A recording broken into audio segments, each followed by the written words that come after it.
Hello friends, my name is Kajal और आप सभी का स्वागत है मेरे चैनल पर। और आज के इस वीडियो में हम डिस्कस करेंगे ये जो आपका चैप्टर है UP DElEd second semester Hindi, ठीक है, लेसन 6 डिस्कस कर रहे हैं। इसका नाम है उपसर्ग, प्रत्यय, समासिक पदों की पहचान व प्रयोग। ठीक है, ये बहुत ही महत्वपूर्ण सब्जेक्ट है और इसको बहुत ही अच्छे से क्लियर करेंगे, लेकिन पार्ट 1 में डिस्कस करेंगे क्योंकि बहुत ही बड़ा है। ठीक है, तो चलिए फ्रेंड शुरू करते हैं। सबसे पहले उपसर्ग, फिर प्रत्यय, फिर समासिक पदों की पहचान व प्रयोग। तो सबसे पहले हम उपसर्ग के बारे में डिस्कस करते हैं। तो सबसे पहले देखिए उद्देश्य क्या होता है। ठीक है, तो उद्देश्य फर्स्ट कि उपसर्ग की समझ विकसित करना एवं उनकी पहचान में दक्ष बनाना। सेकंड की उपसर्गों का प्रयोग कर शब्द बनाने एवं उपसर्ग युक्त शब्द से प्रत्यय को अलग कर पाने की दक्षता विकसित करना। थर्ड, प्रत्यय की जानकारी देते हुए उसके पहचान एवं प्रयोग में दक्ष बनाना। फोर्थ, समास की समझ स्पष्ट करना। फिफ्थ, विभिन्न समासों की पहचान कर समासिक पद निर्माण एवं विच्छेद करने की क्षमता विकसित करना। ठीक है, अब देखिए यहाँ से उपसर्ग स्टार्ट हो जाता है। उपसर्ग किसे कहते हैं? तो उपसर्ग शब्द दो शब्दों के मेल से बना है, उप और सर्ग। उप का अर्थ होता है समीप तथा सर्ग का अर्थ होता है सृष्टि करना, अर्थात ऐसे शब्द या शब्दखंड जो किसी शब्द से पूर्व जुड़कर नए शब्दों की रचना कर देते हैं उन्हें उपसर्ग कहा जाता है। उपसर्ग के जुड़ जाने से शब्दों के अर्थ में अनायासी परिवर्तन दिखाई देते हैं। ठीक है, तो सबसे पहले तो उपसर्ग की परिभाषा क्या है? ऐसे शब्द या ऐसा शब्दखंड जो किसी शब्द से पूर्व जुड़कर नए शब्दों की रचना कर देते हैं उन्हें उपसर्ग कहा जाता है। उपसर्ग दो शब्दों के मेल से बना है, उप और सर्ग। उप का अर्थ होता है समीप और सर्ग का अर्थ होता है सृष्टि करना। ठीक है, तो चलिए कुछ एग्जाम्पल देख लेते हैं, जैसे कि प्र प्लस हार। ठीक है, तो ये जो प्र है ये क्या है? उपसर्ग है। तो प्रहार, आ प्लस हार क्या है? आहार। सम प्लस हार संहार। वी प्लस हार विहार। तो आप यहाँ देख सकते हो कि केवल और केवल लास्ट में क्या लगा है? हार हार हार हार, बट केवल उपसर्ग लग जाने के कारण इसमें आपका जो अर्थ है वो चेंज हो जा रहा है। जैसे इसमें प्र लग गया है तो प्रहार हो गया है, शम लग गया है तो संहार हो गया है। ठीक है, आ लग गया है तो आहार हो गया है, वी लग गया है तो विहार हो गया है। अब उपयुक्त उदाहरणों को देखने के बाद यह स्पष्ट हो जाता है कि मूल शब्द का अर्थ उपसर्ग के जुड़ जाने के कारण बदल जाता है। उपयुक्त हार शब्द में प्र जुड़ जाने पर प्रहार बन जाता है। ठीक है, यहाँ सब कुछ बताया है। अब देखिए, उपसर्ग शिक्षण करते समय बच्चों से उपसर्ग युक्त शब्दों के अधिकाधिक प्रयोग पर बल देना चाहिए। विभिन्न क्रियाकलापों के माध्यम से उपसर्गों का शिक्षण किया जा सकता है, जैसे कि फर्स्ट, किसी गद्य पाठ पद्य पाठ को पढ़ाते समय उपसर्ग युक्त शब्दों की पहचान कराकर, ठीक है, जो पूर्व में लगता है, और उपरोक्त उपसर्ग युक्त शब्दों से वाक्य रचना कर। अब देखिए गतिविधि इसमें अपनाकर, जैसे कि 3 तरह का कार्ड बनाया जाए, जिसमें प्रथम प्रकार के कार्डों पर उपसर्ग लिखे और दूसरे प्रकार के कार्डों पर शब्द लिखे। ठीक है, और उपसर्गों को जोड़ा जाना है तथा तीसरे प्रकार के कार्डों पर उपसर्ग युक्त बने शब्द लिखे गए हैं। बच्चों को 3 समूह में बांटकर यह गतिविधि क्रियाकलाप आसानी से कराया जा सकता है। उपसर्गों की अपनी कुछ खास विशेषता होती है, जिससे शब्दों से जुड़ने पर अर्थ में परिवर्तन हो जाता है। अगला टॉपिक कह रहा है विषय विस्तार। उपसर्ग संस्कृत में 22 होते हैं। ठीक है, जो उपसर्ग होते हैं संस्कृत में 22 होते हैं, परंतु हिंदी में प्रायः 19 होते हैं। ये इंपॉर्टेंट लाइन है। जो उपसर्ग होते हैं वो संस्कृत में 22 होते हैं और हिंदी में 19 होते हैं। ठीक है, हिंदी के भी अपने सामान्यतः 10 उपसर्ग हैं, जिनसे शब्द रचना एवं अर्थ विशेषता को प्रकट करने में मदद मिलती है। इसी प्रकार उर्दू एवं अरबी फारसी के भी उपसर्ग हिंदी भाषा में प्रयुक्त होते हैं, जो मुख्य रूप से 12 हैं। इनका अर्थ उदाहरण के साथ निम्नलिखित है, जैसे कि यहाँ बहुत ही अच्छे से दिया है, इसको थोड़ा हम जूम कर लेते हैं। ठीक है ना। अब देखिए यहाँ सबसे पहले है उपसर्ग, अर्थ और उदाहरण। ये उपसर्ग है जितना भी नीचे है, और ये अर्थ है और ये उदाहरण है। तो देखिए प्र पूर्व लगता है और प्र का जो अर्थ होता है अधिक या आगे, ठीक है। अब प्र जोड़ के हम बना सकते हैं, जैसे कि प्रहार, प्रबल, प्रयोग, प्रमाण, प्रगति, प्रयत्न। तो आप देख सकते हो कि जितने भी ये है सब में उपसर्ग लगा है। फिर आता है परा। परा का अर्थ होता है विपरीत या नाश। तो अब देखिए, अब हम क्या करेंगे, परा को ऐड करेंगे। उदाहरण के लिए पराजय, पराभव, पराक्रम, परामर्श। तीसरा टॉपिक है अप। अप में क्या, जैसे कि आप यहाँ देख सकते हो कि बुरा, अनुचित, हीन, इसका अर्थ हो जाता है। अब देखिए, अप हम जोड़ के अपशब्द, अपमान, अपकार, अपशकुन, ठीक, ये सभी क्या है, उपसर्ग है। और एग्जाम में पूछा जाता है कि आ जोड़कर या अप जोड़कर मतलब उपसर्ग शब्द बनाइए। अब देखिए, सम का अर्थ होता है पूर्णता या संयोग। अब देखिए, सम जोड़ के हम बनाते हैं तो संग्रह, संतोष, संरक्षण, सम्मुख, सम्मेलन। क्या है, इसमें सभी में आपका उपसर्ग लगा है। क्या, तो सम। ऐसे भी एग्जाम में पूछ देता है कि संतोष में कौन सा उपसर्ग लगा है, ठीक है। तो अगर आपको पता होगा तो आप बता देंगे कि सम लगा है। संग्रह में कौन सा लगा है, तो सम। संरक्षण में सम, ठीक। सम्मुख में सम, सम्मेलन में सम। तो इस तरीके से प्रश्न पूछा जाता है। अनु का अर्थ होता है पीछे या समान। तो अनुकरण, अनुभव, अनुमान, अनुशासन, ये जितने भी शब्द है उपसर्ग वाले हैं। औ का अर्थ होता है बुरा या हीन। अवसर, अवकाश, औन्नति, अवशेष या अवमानना। निश और निर। निश का अर्थ होता है नहीं, रहित, बाहर, जैसे निर्भय, निर्बल, निर्जीव, निरपराध, निश्चल। अगला है आपका दुस यानी दूर। दुस कठिन या बुरा, जैसे दुर्दशा, दुर्लभ, दुर्घटना, दुर्भाग्य, दुस्साहस। ये जो लाइन है ये वाला, ये बहुत ही आईएमपी है, ठीक है। दुर्दशा में कौन सा आपका उपसर्ग लगा है, तो ये वाला लगा है, ठीक है, दुर, ठीक।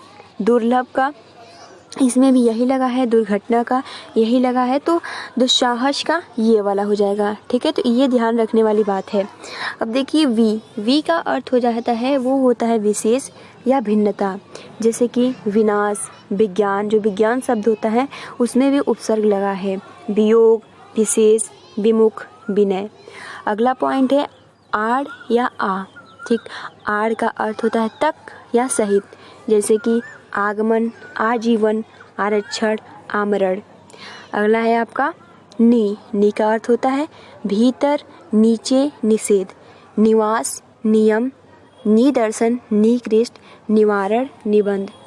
अगला पॉइंट है अधि का अर्थ होता है ऊपर, श्रेष्ठ, निकटता, जैसे कि अधिकार, अध्यक्ष, अधिवक्ता। अति मतलब बहुत अधिक, ठीक है। अत्यधिक, अतिशय, अतिरिक्त, अत्याचार। फिर है अगला आपका पॉइंट सु का अर्थ होता है अच्छा या सुंदर, जैसे कि सुकर्म, सुयश, सुलभ, सुगम, स्वागत, सुभाषित। उद और उत का अर्थ होता है ऊपर और श्रेष्ठ, जैसे उन्नत, उत्थान, उत्कर्ष, उत्तम, उच्चारण।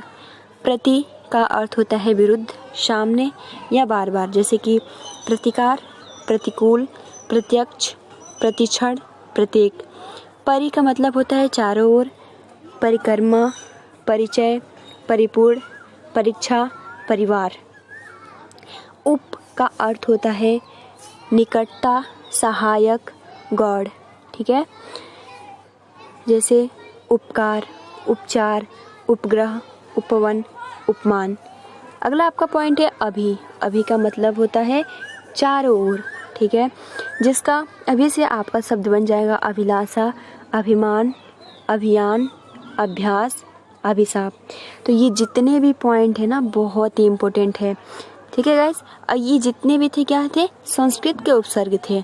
अब देखिए हिंदी के उपसर्ग देखते हैं, ठीक है। तो हिंदी के उपसर्ग में सबसे पहले तो आता है अ या अन। अन का अर्थ या अन का अर्थ होता है निषेध या अभाव, जैसे कि अमोल, अथाह, अनजान, अनमोल, अनपढ़। ठीक है, अगला आपका पॉइंट है वो है आपका अध। अध का अर्थ जो होता है वो होता है आधा या अधजला, अधमरा या अधपका या अधजल। फिर उनका जो अर्थ होता है वो होता है एक कम, 19, 29, 49, 59। ठीक है, तो ये भी बहुत ही इम्पोर्टेंट है, देख सकते हो 19 में भी उन लगा है, 29 में भी उन लगा है, 49 में भी उन लगा है, 59 में भी उन लगा है। ठीक है, अगला आपका पॉइंट है, अब देखिए अगला है आपका औ या औ। औ का अर्थ होता है हीनता या निषेध। ठीक है, जैसे कि अवगुण, अवघट, औढ़र। दो का अर्थ होता है बुरा या अभाव, जैसे कि दुकाल, दुबला। अगला है आपका नी का अर्थ होता है निषेध या अभाव। देखिए दो का अर्थ भी अभाव होता है और नी का अर्थ भी अभाव होता है। ठीक है, ये याद रखने वाली बात है। तो जैसे नी से बनते हैं निकम्मा, निडर, निहत्था, निधड़क। ठीक है, अगला है आपका बिन में आपका जो हो जाता है वो हो जाता है, बिन का अर्थ होता है निषेध, यानी बिन देखा। यहाँ भी देखिए नी का अर्थ निषेध और बिन का अर्थ भी निषेध, बिन देखा, बिन खाया, बिन जाना। अगला है आपका भर का अर्थ होता है ठीक या पूरा, मतलब भर दिन, भर पेट, भरसक, भरपूर। कु या क मतलब बुराई। ठीक है, जैसे कि कुपात्र, कुढंग, कपूत, कुखेत। अगला है आपका सु या सु का अर्थ होता है सुंदर, हमने ऊपर भी डिस्कस किया था। तो सु से और स से बन जाएंगे आपके सुपात्र, सुजान, शगोत्र और शपूत। ठीक है, अब इसके अतिरिक्त अरबी, फारसी के भी कुछ उपसर्ग है जो हिंदी में प्रचलित हैं। ये अलबत्ता यानी कम, खुश, गैर, दर, ना। ठीक, ये क्या है, सभी अरबी वाले हैं। अब देखिए आप गतिविधि करा सकती हो, कक्षा को 9 समूहों में बांट दे। पाठ्य पुस्तक के एक पाठ पर समूह 1, 2, 3 और दूसरे पाठ पर संख्या 4, 5, 6 तथा तीसरे पाठ पर समूह संख्या 7, 8, 9 को उपसर्ग ढूंढने का कार्य दे। ठीक है, तो मतलब ये पूरा रहता है आपको किस तरीके से मतलब वहाँ आपको पढ़ाना है, गतिविधि दिया गया है। ठीक है, मूल्यांकन भी आप कर सकते हो कि क्या उनको समझ में आया है या फिर नहीं। ठीक है, अब नीचे हम स्क्रॉल करते हैं ये सब कुछ। अब देखिए यहाँ से प्रत्यय, हमने उपसर्ग डिस्कस कर लिया। अब अगला आपका पॉइंट है प्रत्यय किसे कहते हैं। तो हम अपने व्यवहारिक जीवन में अपने भावों और विचारों को एक दूसरे तक सुगमता के साथ पहुँचाने के लिए अनेक प्रकार के शब्दों का प्रयोग करते हैं, जैसे कि दूध वाला, रिक्शा वाला, चलाक, तैराक, बशेरा, लुटेरा, खिलौना, बिछौना, गाना। आप देखिए ये शब्द पढ़ रहे हैं तो आपको खुद कुछ पॉइंट्स हो रहा होगा कि प्रत्यय किसे कहते हैं। ठीक है, तो उक्त सभी सब किसी न किसी प्रत्यय के जुड़ने के साथ बने हैं। शब्दों में प्रत्यय जुड़ के अनेक प्रकार के नए अर्थों की सृष्टि करते हैं, इससे हमारे व्यवहार में सहजता आती है।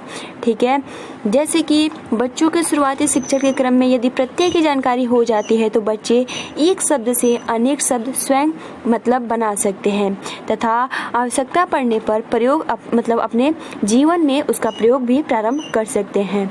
यद्यपि बिना जाने ही बच्चे प्रत्यय युक्त शब्दों को बोलते हैं, परंतु प्रत्यय के ज्ञान के अभाव के कारण उनका अभिव्यक्ति पक्ष जो है वो विस्तृत नहीं हो पाता है। इसलिए आवश्यक है कि सबसे पहले प्रत्यय की जानकारी बच्चों को दी जाए, वो नए नए शब्दों को बना सके ताकि जो उनका कॉन्फिडेंस है वो बढ़ सके। ठीक है, तो जो प्रत्यय होता है वो लास्ट में लगाया जाता है। ठीक है, और जो आपका उपसर्ग होता है वो शब्द के पहले लगाया जाता है। जैसे कि एग्जाम्पल के लिए आप देख सकते हो कि किसी के शब्द के अंत में लगाकर उस शब्द के अर्थ को बदल देने वाले या नया अर्थ देने वाले को शब्दांत प्रत्यय कहते हैं। ठीक है, जैसे कि सज, मिल और बन है। तो देखिए आवट, आवट ये क्या है, दोनों प्रत्यय हैं, सजावट, मिलावट। अब देखिए वाई यानी बनवाई, तो ये सभी क्या है, आपके प्रत्यय हैं। ठीक है, अब यहाँ आप देख सकते हो कृत प्रत्यय क्या है। ठीक है, कृत प्रत्यय क्या है, जैसे कि प्रत्यय मुख्य रूप से 2 प्रकार के होते हैं, कृत प्रत्यय और तद्धित प्रत्यय। कृत प्रत्यय क्या होता है? तो कृत प्रत्यय क्रियावाचक धातु रूपों में लगकर संज्ञा विश्लेषण या एवं क्रिया विशेष के बोधक होते हैं। जैसे कि ऊपर हम लोगों ने देखा कि सजाना एक प्रकार की क्रिया है, इसमें आवट प्रत्यय जुड़कर सजावट शब्द बना, एक विशेष अर्थ का बोध कराया। कृत्य प्रत्यय से बने शब्द कृदंत शब्द कहलाते हैं। ठीक है, ये इंपॉर्टेंट लाइन है कि कृत प्रत्यय से बने शब्द कृदंत शब्द कहलाते हैं। और कृत प्रत्ययों के 5 भेद प्रमुख रूप से पाए जाते हैं: कृतवाचक, कर्मवाचक, करणवाचक और भाववाचक और विशेषणवाचक। ठीक है, तो देखिए कृतवाचक क्या है? शब्द है या धातु, ठीक है, प्रत्यय है और निष्पन्न शब्द, यानी आपका धातु है और आपको उसमें लास्ट में ये जोड़ना है। जैसे कि लिख, ठीक, लिख में आपको अक जोड़ना है। जैसे कि लिख, तो यहाँ क्या हो जाएगा? लेखक। क्यों? क्योंकि आपका लिख है तो हम अब लेखक थोड़ी ना, लेखक कोई शब्द नहीं होता है। अब लिख के अंदर हम अक जोड़ेंगे तो आपका हो जाएगा लेखक। ठीक, चाल के अंदर हम अक जोड़ेंगे तो चालक। तैर का हो जाएगा तो हो जाएगा तैराक। चाल का हो जाएगा चलाक। लूट का हो जाएगा लुटेरा। बस का हो जाएगा आपका बसेरा। भूल का हो जाएगा भुलक्कड़। घूम का हो जाएगा घुमक्कड़। तो आप देख सकते हो बहुत ही आसानी के साथ आप इसका मतलब बना सकते हो। अब दूसरा देखिए, ये कृतवाचक है। ठीक है, अब देखिए कर्मवाचक, जैसे कि कर्म आपको पता है, तो देखिए बिच या खेल। ठीक, तो इसमें औना और ना जोड़ना है तो क्या हो जाता है? बिछौना, खेल, खिलौना। ठीक है, लिखना, गाना, ये सभी क्या है? आपके प्रत्यय वाले शब्द हैं। तीसरा है करणवाचक कृत्य प्रत्यय। तो देखिए, अब देखिए भटक, भूल, तो उसमें आ जोड़ना है, जैसे कि भटका या भूला। झाड़ और बेल, मतलब झाड़न और बेलन। चट और कतर, यानी नी जोड़ना है तो आपका हो जाएगा चटनी, और कतर में नी जोड़ना है तो कतरनी।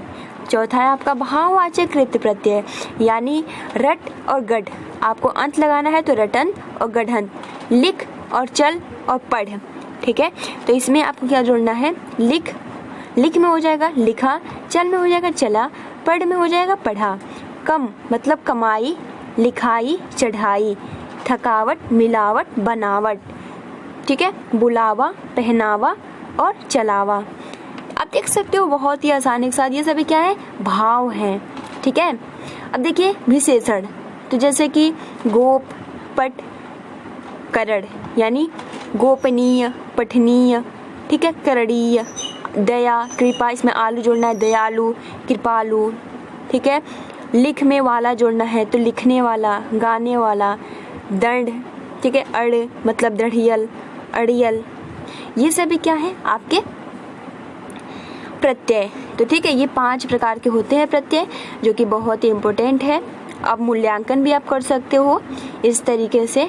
ठीक है, अब देखिए यहाँ से आपका आता है कर्तव्यवाचक संज्ञा बनाने वाले तद्धित प्रत्यय। ठीक है, तो बहुत लंबा हो रहा है वीडियो, तो फिलहाल आज के इस वीडियो में इतना ही। हम कल यहाँ से स्टार्ट करेंगे और बहुत ही अच्छे से डिस्कस करेंगे। और आई थिंक आज हमने जो टॉपिक डिस्कस किया वो बहुत ही अच्छे से आपको समझ में आ गया होगा। उपसर्ग क्या है और प्रत्यय क्या है, कल हम डिस्कस करेंगे कि कर्तव्यवाचक संज्ञाएं बनाने वाले तद्धित प्रत्यय। ठीक है, उसके बाद बहुत ऐसे टॉपिक है जो बहुत ही इम्पोर्टेंट है। फिलहाल आज के लिए इतना ही, मिलते हैं अगले वीडियो में। समासिक पद पढ़ेंगे। ठीक है, तो गाइज आप अपना अच्छे से प्रिपरेशन करते रहिए। तब तक के लिए thanks for watching, take care and best of luck.